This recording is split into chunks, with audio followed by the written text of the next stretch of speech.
Do you think mentally strong people never feel sad, scared, or stressed? Like they are just completely emotionless robots or something. Yeah, exactly. Yeah. Like they just have this absolute emotional void. Hmm. Okay, let's unpack this. Because I think we all have this completely wrong idea of what strength actually is. We really do. Right. Like if you look at the tallest, most advanced skyscrapers in the world, the ones that survive massive earthquakes, you would think their secret is that they're just stiff and rigid. Like a solid stone bunker. Exactly. But if they were built like stone bunkers, the first big earthquake would just snap them right in half. Oh, wow. Yeah. They actually survive because they are designed to sway, they intentionally move and flex with the chaos, and because of that flexibility, the foundation holds. That is such a perfect way to look at it. So today we are diving deep into a really engaging guide called Building Resilience, the Art of Mental Strength. And this guide is fantastic because it centers around a dialogue between two regular people, Aman and Ria. Yeah, they're just talking about normal daily life stuff. Yeah. Right. And Ria sets this baseline definition right at the beginning. She says mental strength is absolutely not about avoiding problems, and it is definitely not about suppressing your emotions. So it's not just, putting your fingers in your ears and pretending everything's fine when your house is on fire. Exactly. It's not about ignoring reality. True mental strength is the ability to stay calm during difficult situations, to learn from your failures, and to keep moving forward. Right. It is about experiencing those bad feelings, the sadness, the fear, but not letting them control your decisions. So going back to the skyscraper, the heavy emotions are the earthquake. The mentally strong mind feels the earthquake. It sways with the grief or the stress, but the foundation stays totally grounded. Yes. You feel hopeless, but you don't make your choices based on that hopelessness. Which makes so much sense. But before we can talk about how to build that strength, we really have to clear away the false ideas, right? We do, because Aman and Ria talk about this huge myth, the myth of the emotionless fortress. Oh, yeah. Iman mentions that most people think being strong means you never cry or you never have a breakdown. And Ria points out that mentally strong people have the exact same biology as everyone else. They cry, they get stressed. The difference is just how they respond. But she says something else that really caught my attention. She argues that disappointment starts when we expect life to be easy. Yes, that is a huge point. Mentally strong people don't expect a perfect life. They actually expect challenges. They know there will be good days and bad days, and they actively prepare for them. But wait, let me push back on that for a second. Sure. If expecting challenges is so important, why are so many of us still totally shocked when we have a normal, everyday bad day? Like you miss your train or you spilled tea on your shirt and suddenly your whole day is ruined. Well, what's fascinating here is how the text frames acceptance. We're basically sold this idea that if we just think positive, only good things will happen. Right, the whole toxic positivity thing. Exactly. So when we wake up expecting a perfect, flawless day, we are setting our brains up for a massive shock the second something goes wrong. So we are just creating our own disappointment. Pretty much.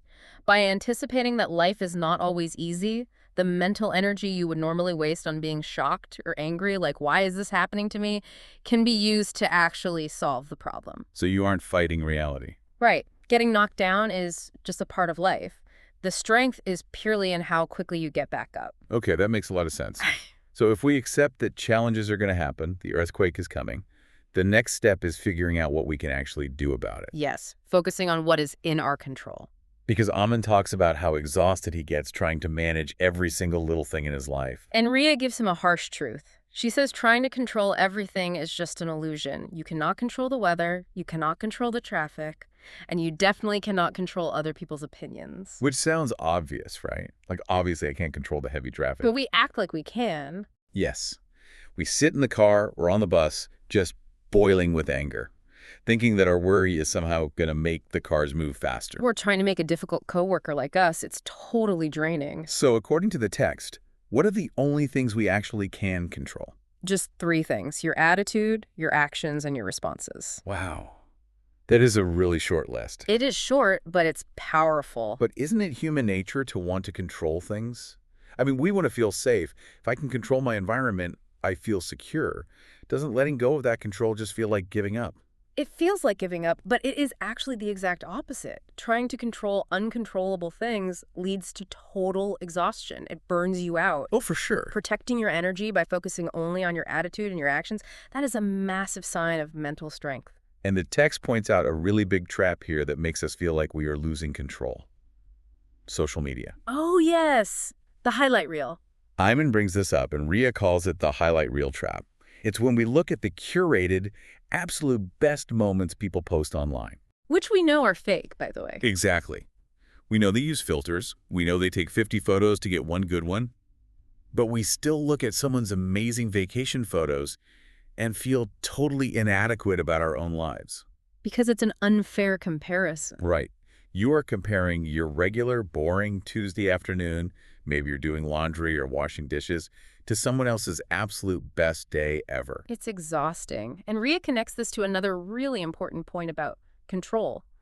Learning how to say no. Oh, that is so hard for so many people. It really is. People often say yes to things they don't want to do just out of a fear of disappointing others. Like when a friend asks you to help them move on your only day off, Yeah. and you say yes even though you are dead tired. Yes. You say yes because you are trying to control their opinion of you. You want them to think you are a good friend. But you are sacrificing your own energy. Exactly. Ria says that a mentally strong person protects their time and energy. They focus on their own actions, and sometimes that means just saying no. Okay, so we've talked about the external traps, like comparing ourselves to others and trying to please everyone. But what about when we actually mess up? Dealing with failure. Yeah, like internally, what happens when we make a big mistake? How does a strong mind handle that?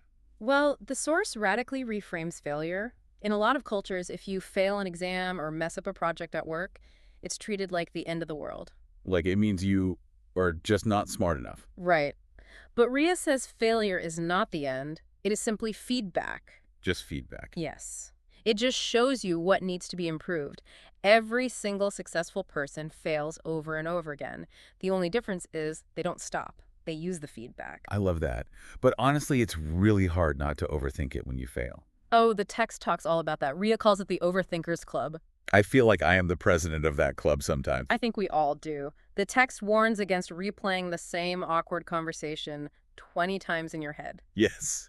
Like, why did I say that one weird thing in the meeting? Ria gives this great quote in the text. She says, "Thinking solves problems, but overthinking creates new ones. It is the biggest enemy of peace." That is so true. And a lot of that overthinking comes from the inner voice, right? Yes, the way we talk to ourselves. The text mentions that if you constantly tell yourself, I'm useless, you will eventually start to believe it. If we connect this to the bigger picture, your inner voice is literally programming your brain. If you keep repeating negative things, you are building a habit of self-doubt. There is this highly relatable story Aman tells in the dialogue that made me laugh so hard. Oh, about walking into the room. Yes. He talks about confidently walking into a room, immediately forgetting why he went in there, and then pretending to inspect the wall just to look busy. Just in case anyone is watching. Exactly. Like, It's oh fun. yes, this is a very interesting spot of paint here on the wall. I meant to look at this. It's so funny because everyone does it. But his inner voice probably tells him he's losing his mind. And Ria tells him that's not mental weakness. That is simply being human. Which is exactly how we need to treat ourselves. Ria's solution for the Overthinkers Club is that we must actively choose to speak to ourselves kindly. Like we would speak to a good friend. Yes, if your best friend forgot why they walked into a room, you wouldn't tell them they are useless. You'd laugh it off. Right, you'd say, happens to the best of us. So we have to offer that exact same encouragement to ourselves. That internal dialogue is what turns a failure from a disaster into just, helpful feedback. Okay, so it's about changing the response. But how exactly do we train that response day to day? Like, how do we actually build this architecture of resilience? Well, the source is very practical about this. Mental strength isn't built overnight with some huge magical realization. It is built through small, healthy daily habits. Like what kind of habits? Getting enough sleep, exercising, reading, meditating, learning something new, and actively talking to positive people. So the really boring basic stuff. It is basic, but it's essential. Small actions create big changes over time. If you are sleep deprived and eating junk, Your brain physically cannot handle stress. That makes total sense. Uh-huh. You have to take care of the machine first. Exactly. And the source specifically applies this to the idea of learning a new skill. Oh, right. In the text, they use the example of learning English. Yes. Hmm. Learning a new language makes you incredibly vulnerable. You are going to sound silly sometimes. You are going to use the wrong word. And people get so embarrassed by those mistakes that they just quit. Because that inner voice tells them they look foolish.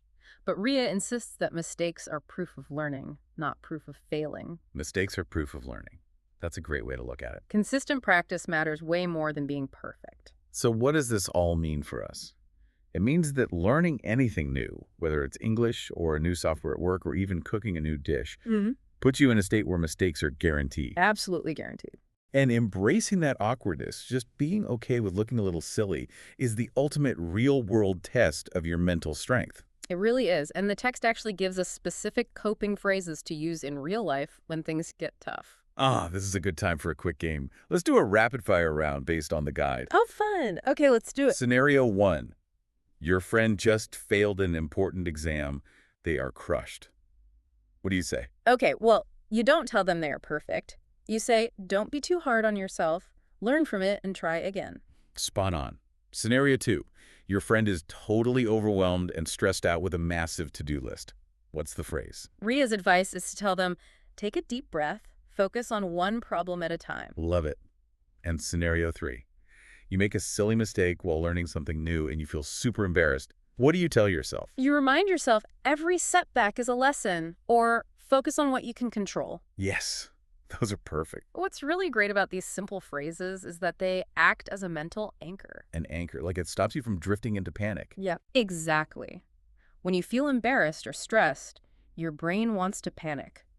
Having these short phrases ready to go helps you stay grounded. It proves that resilience is built through small choices every single day. Wow. Okay, let's do a quick recap of this entire journey because we have covered a lot of ground today. We really have. So first, mental strength isn't about never falling down or never feeling sad. It is exclusively about making the decision to get back up. And we build that strength by accepting reality, expecting challenges instead of a perfect life. Right. And managing the illusion of control, knowing we can only control our attitude and our actions. And stepping away from the highlight reel trap of comparing ourselves to others. Plus, taking control of that inner voice, treating failure as just feedback, not the end of the world. And finally, committing to those small daily habits, sleeping, exercising, and being brave enough to make mistakes. Now, to everyone listening, I want to turn this directly over to you. Yeah, time for some homework. Exactly. The source text actually provides some practice questions, and you should really think about these today. First, what makes you mentally strong? Like, what are your own personal strengths? Right. Second, how do you deal with failure right now? Do you beat yourself up, or do you look for the lesson? That's a tough one to be honest about. It is. Third, do you find yourself constantly comparing yourself with others online? And fourth, what is one simple habit like reading or taking a walk that you can start today to improve your mental health? Those are fantastic questions. And as you mull those over, I want to leave you with one final, slightly provocative thought to explore on your own. Oh, I'm curious. Well, we talked a lot about how our inner voice shapes our reality and how failure is just feedback. So what would happen if we started treating our daily setbacks with genuine scientific curiosity? Like treating yourself as an experiment.